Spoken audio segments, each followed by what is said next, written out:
So when you first start up Visual Studio, you are presented with the startup page. This is actually built directly into Visual Studio, and it allows you to create a new project, open a project, or open recent projects that you've worked on. It also gives you other information over here on the right as far as online updates of what's going on in Visual Studio, what's going on in the programming world, and so forth. So the first thing that we're going to do is we're going to create a new web application, and before we actually go through and start writing any code, we're going to set up our IDE, or integrated development environment, which is basically what Visual Studio is. We're going to set it up so that it's a little easier to find the different parts of our program that we need, so that we can change some of the properties, add new files to it, be able to connect to a database server, and so forth.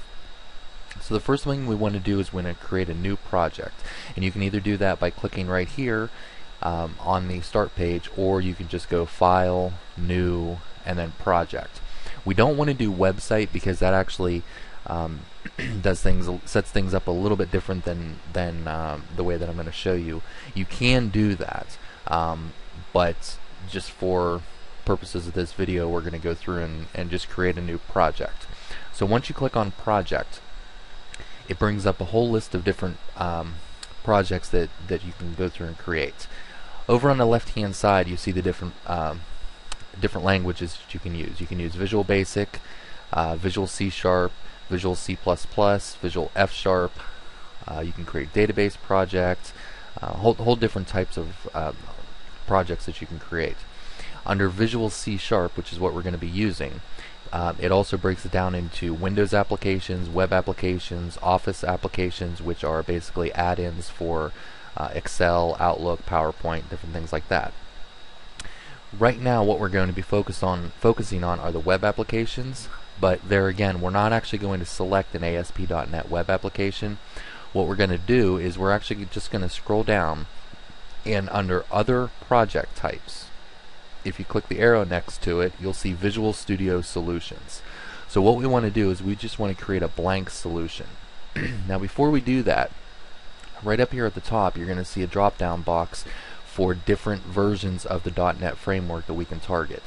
Right now we're just going to go ahead and target .NET Framework 4, but if you wanted to, you could write one for 2.0, 3.0, or 3.5. So we're just going to leave that as default for .NET Framework 4.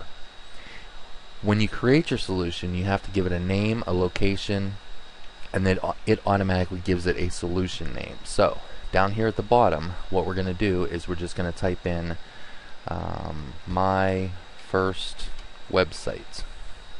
And once we do that, you'll see that the location is C users Chris documents Visual Studio 2010/projects. So if we actually go into that folder, you'll see a new folder created called My First Website. By default, it also sets the solution name as My First Website. So, and we can't actually change that. If we wanted to, then we would just have to name the project differently, and it would automatically update the solution name. Right now we're not using any source control, and that's going to be the topic for another video because that's a whole new animal. But basically, source control allows multiple people to work on the same project and then check in and check out the files, kind of like a library system, so that you're always sure that you're working on the most updated version of the program. Especially if you have multiple people, like 4 or 5 different developers working on the same project, then you could actually check in and check out the files so that you can't overwrite what somebody else has written, and somebody else can't override what you have written as well. So once we go through and name our project, we're just going to click OK. And it's actually going to go through and create the solution. Now, on the right hand side, if you don't have the Solution Explorer, what you'll want to do, and this is part of customizing the IDE interface, what you want to do is you want to go to View, and then you see Solution Explorer right up at the top. When you click on that, it might come up somewhere else, and what you can do, like if it comes over here on the left hand side, what you can do is you can grab the title bar of that particular section by just clicking and left clicking and holding on it, and you can drag that to the other side of the screen. Now if you notice, you see that these arrows come up right here, right in the middle. And as I move my mouse over top of the different sections, the section is actually highlighted in blue.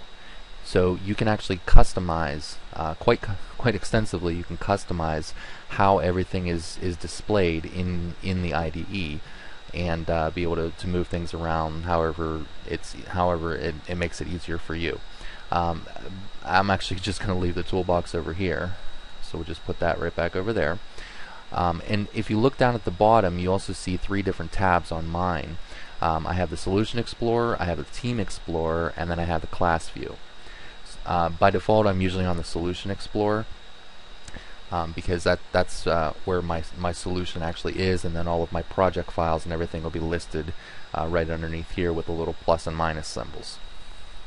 Over here on the left, I have my toolbox, but I also have my Server Explorer. And my Server Explorer allows me to connect to different database servers or different testing servers, and you can add, edit, and delete those servers inside the Server Explorer. The other windows that we are interested in are under the View menu. You have the Properties, which Properties is actually down towards the bottom here. And you'll see that the properties actually show up over here. And I myself tend to like always to be able to see the properties, so I just leave it down here instead of putting it in a tab. The properties are the properties of the individual controls that we'll be putting onto our web form, whether it's a button, a text box, a label, a drop-down menu, whatever. Once we actually click on those controls, then we'll actually be able to see and modify the properties for that one particular control. The other things are down here at the bottom.